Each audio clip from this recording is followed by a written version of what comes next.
Assalamualaikum warahmatullahi wabarakatuh. Halo teman-teman. Kami dari kelompok 6 dari kelas 11-7 akan memaparkan seputar gaya gesek. Sebelumnya, izinkan kami memperkenalkan diri. Saya Tantana Tantang Buntusa. Saya Isa Masbela. Saya Muhammad Faisal. Saya Sudira Ramadhani. Selamat menyaksikan.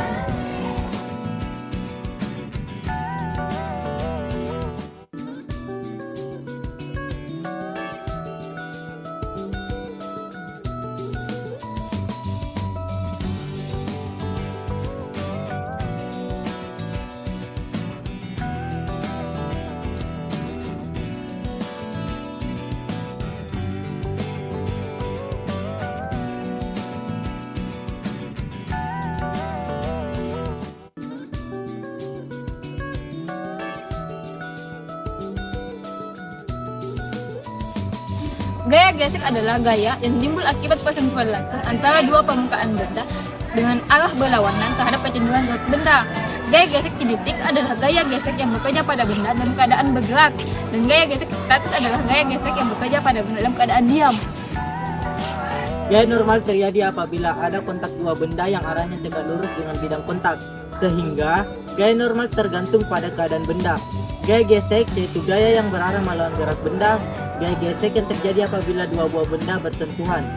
Pada rumus gaya gesek yaitu F sama dengan mu kali N, di mana Fs gaya gesek, mu S koefisien gesek, dan N gaya normal. Pada persamaan tersebut dapat dikatakan gaya gesek sebanding dengan gaya normal. Terdapat perbedaan besar koefisien gesek benda pada suatu permukaan, licin dan kasar, di mana pada permukaan licin, maka gaya geseknya akan kecil. Begitupun sebaliknya, di mana pada permukaan kasar, maka gaya geseknya juga besar.